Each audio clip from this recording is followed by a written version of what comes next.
Hi everyone and welcome to Organic Odyssey.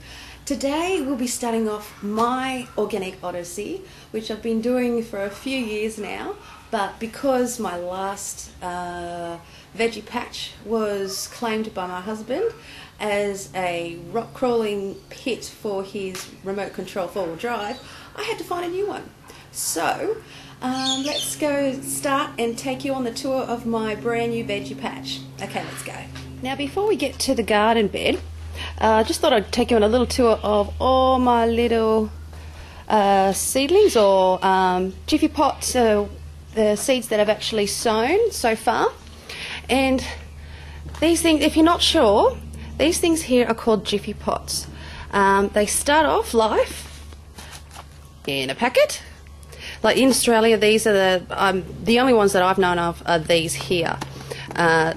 And they come in a pack of 24, and they're pre-squished. So all you have to do is just plonk them in a container like this and put some water in it and just watch them go into a size that big.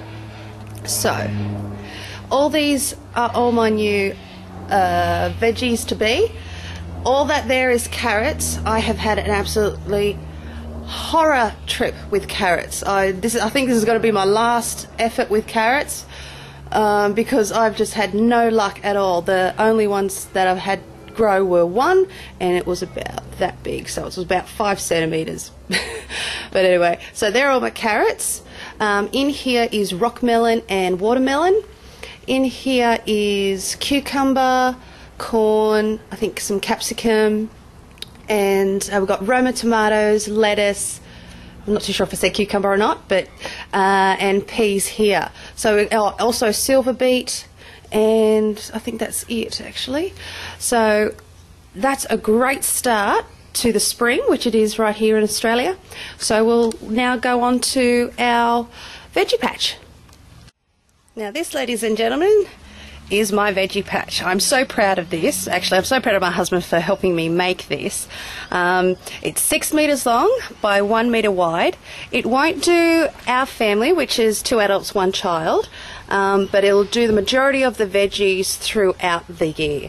I still have to go out and buy a couple or a few, and but it is absolutely brilliant. I love this so much. It isn't complete yet because of this no-dig method.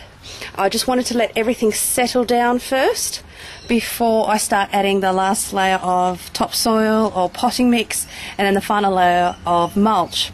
So we'll take you along it, and this is up here. These are my beautiful strawberries that I planted a few days ago in hanging baskets. Because I am very limited for space, I had to put them on hooks, which are absolutely brilliant. They hook onto ColourBond fencing beautifully. The hook at the top there goes in a square shape, so they're perfect for ColourBond fencing.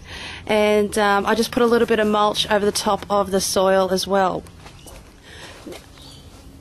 Now the ingredients for a non-dig garden method are very, very simple. All you have to use is compost, manure, blood and bone, lime, hay or mulch, and some topsoil or potting mix. So what we start off with is all you have to do is just mow down the grass area that you want to build your garden bed, and just mow it down as low as you possibly can. You don't even need to dig up the grass, which is fantastic. And then after that, you put down a good layer of newspaper. So keep all your old newspapers, lay them down, water it in, and then on top of that, you then put your blood and bone. So that's here. I wouldn't recommend using this stuff without gloves. So it looks like sawdust, a really fine sawdust. And you lay that over the top, and you can actually lightly put water on top of that so it doesn't dust away or fly away on you. Next, after that, you do put down some manure. I put down poultry manure first, and then I watered that in.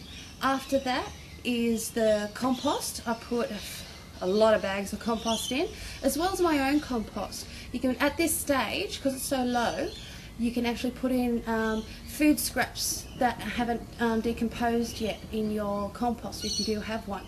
So I do recommend making your own compost as well. It makes the most nutritious, absolutely brilliant soil you can use. So after that, yep, I put down my compost, including food scraps, so it doesn't matter at this stage.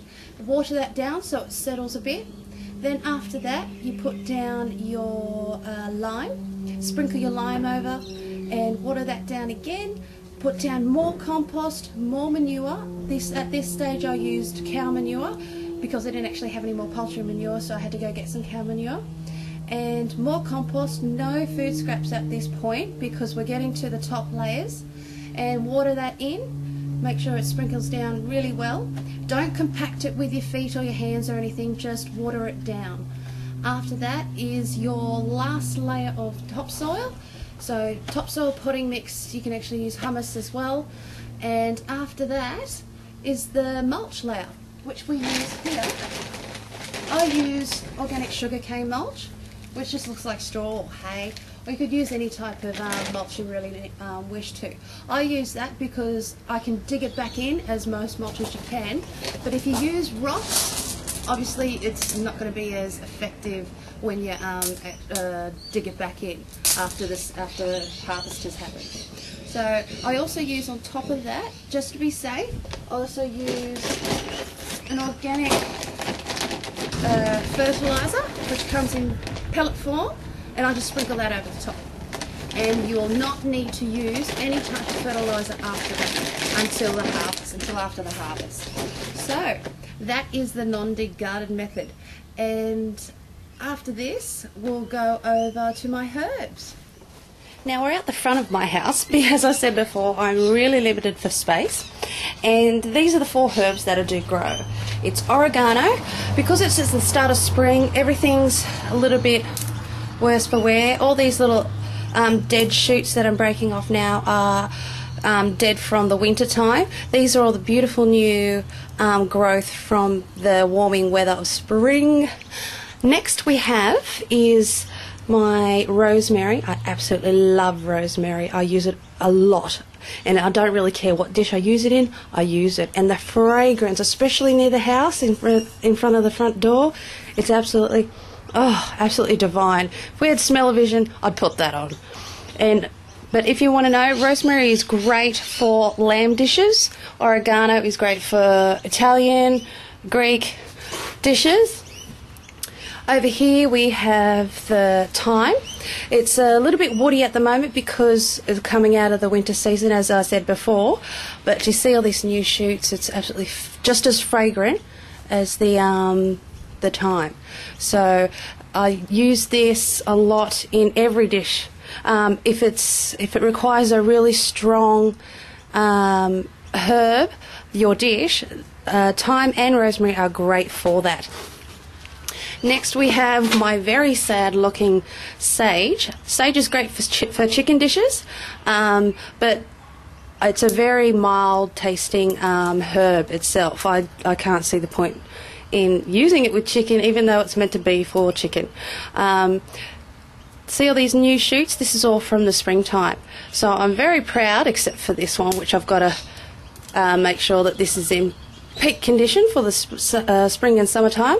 But later on during the months, I'll show you, hopefully this will be in better nick by that time. Alright guys, that's my organic odyssey for today. Pardon me. We will be doing a lot more episodes of different types of organic mulching and how to do your herbs, and also maybe some recipes. We're not too sure yet, but we'll also be doing when my seedlings do sprout, I'll show you how the best way to transfer it without getting any stress involved with the root system. And we'll also be doing a lot more other things that are organic in nature. Okay guys, see you later.